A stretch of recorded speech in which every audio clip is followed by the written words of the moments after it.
to the world. Subscribe now to the Hot 97 YouTube channel. It's Ebro in the Morning with Laura Stiles and Rosenberg. Yesterday was a good reminder that you don't want to rely on just one company. You know? Because if that happened this time, it could happen again. I think it will. And it could happen permanently. Yeah. You know? And I think the same thing like when you're looking at a, what is it, Gmail, Google, YouTube TV, YouTube, Google search engine, that's all the same company. There's probably some other stuff in there too. But yeah, no, yesterday was another reminder, man. You gotta be up to the time. You can't just rely on one company for all your stuff. You gotta move it around, especially when you're talking about services. Hardware, you buy the hardware like a phone or something, and you turn the service on and, or Wi-Fi, and you do whatever in the phone. But the services part, the platforms, the apps, the software, the way you communicate with family or store your photos or, run your business. I think those are the two big ones. Communication with family and running your business. Yeah. Right? I mean, other than that, like, who gives a damn, right? Pretty much. Yeah, I mean, my girl didn't trip, but I had, when I realized, I was like, oh, man, she built her whole photography thing on Instagram. It could be gone in 1 minute. Yeah. Right. Like, she has a Twitter presence to some degree, but, so many people who do anything related to pictures, their whole life is based on Instagram. Yeah. And you're right, it really makes you think, like, oh, wait, you got to have at least another backup place with a following there, too, should this happen. Or we would have been thinking about starting over again for people. Yeah, no, a lot of businesses will go under. They've leveraged their whole business on this platform. But I can't wait until the truth comes out. Was this an inside job? Was this somebody disgruntled or just working at Facebook and got tired of Facebook's monopoly or got tired of Zuckerberg or got tired of the fact, this is a big one going around. The fact there was an expose that was on 60 Minutes. The night before, by the way. The right. night before. So, coincidence? That's interesting. Well, right? I mean, the conversation is always around Facebook knowingly shaping the way, these filters and people, the way teens look at body image. Algorithms. The algorithm where you're basically in an echo chamber and you're getting fed, stuff that, look, it's based on your behavior. That's why most algorithms work. Not to mention, listen, I wanted to take out Instagram because, God forbid, I post something I actually want people to see. Forget it. No one sees it. Well, no, for sure. If you're using their platform to promote something like your party that's making money and you ain't paying them, congratulations. It ain't getting the numbers. Or like when we post something on my page anyway from Hot 97 on my show on Apple, and nobody's seeing that. They making sure that, what is that called? Throttling or I don't know what they call it. Squelching, something. They call it something. They want you to pay to promote. They want you to pay to promote on their platform. That's how they make money. Because remember, Facebook is built on advertising. Advertisers. Yep. And the Spend funny part money is, against your behavior. YouTube and Google and all that is built on advertisers. They pay money to get their stuff seen, and the algorithm puts in front of you, based on their targeting, what they want to go to certain demographics. That's how the businesses are built.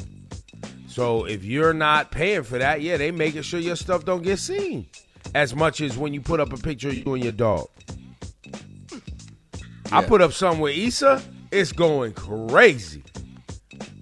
I put up a conversation with anybody else. Womp, hit me with the button. I need to just stop doing that. Congratulations. You played yourself. Laura, what's on your list today? So Tesla was ordered to pay $137 million over racism. So a man by the name of Owen Diaz, he's a former contract worker who was hired in 2015. He was subjected to a hostile work environment. He pretty much was getting called the N-word. There was graffiti, like straight high school stuff too, like graffiti on the wall, calling him out. And he reported it, and no one did anything about it. So he was like, all right, I'm going to take this into my own hands. And $137 million, guys. Hey, you know what? So Tesla. Good for him. Yep. Tesla gets a button. Congratulations, you played And we yourself. congratulate this man. And by the way, in many Congratulations, workplaces, you played yourself. this is blatant. Yeah. This isn't even like, microaggressions that you hear about in places where it'll be like, someone doesn't get invited to things because they're of a certain religious group or of a certain ethnic background, cultural background. They don't get invited, or they feel, like they can't wear their hairstyles, or they feel like if they dress a certain way, people treat them different, or they got passed over for promotions. Those are all like microaggressions, right? These right here, this is in your face, blatant, hostile work environment terrorism. Yes. Yo, in the Bloomberg.com article, though, it says that in the closing arguments that Tesla's attorney was trying to say, like, there's no real evidence. No real claims were supported by the evidence, like, blah, blah, blah, like scrambling. Like, he even encouraged his family to get jobs there. What does that have to do with anything? At the end, the lawyer for Mr. Diaz was like, Tesla had a zero responsibility policy, period. Yo, they didn't do anything. Nothing. They didn't do anything. There's spray paint on the wall. Bye. So this person called me the N-word. This is who they are. They're right here. That's crazy. Rosenberg, what's on your list? For all the people out there who absolutely were sick when a black man became a major star in NASCAR named Bubba Wallace. Well, listen, be sicker now, as Bubba Wallace got himself a win at Talladega yesterday. Yo, first black man to get that Cup Series, right? Or second? Yeah, it's the second black driver to win a NASCAR Cup race. But it's been years and years and years. Since 1963 was the last one.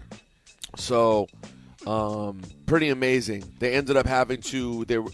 I guess they stopped the first day because of rain, and they were going to see if they could continue the race, but in the end they couldn't. He had the lead, and he ends up getting the win, and history was made. So all the people out there, and remember, wasn't NASCAR the same spot over the weekend, Ebro, where people chanting "F Joe Biden"? Oh, but they're gonna support. They're gonna support this. Some will. Some will. Now, remember, Talladega is where he had the noose hanging in his garage. That's where that whole incident happened with Bubba Wallace. He had a noose hanging in his garage. And so now to come back around and win it there, that's powerful. And shout to the black man, the brother Wendell Scott, who won in 1963. But, yeah, it's been a long time. So, 63.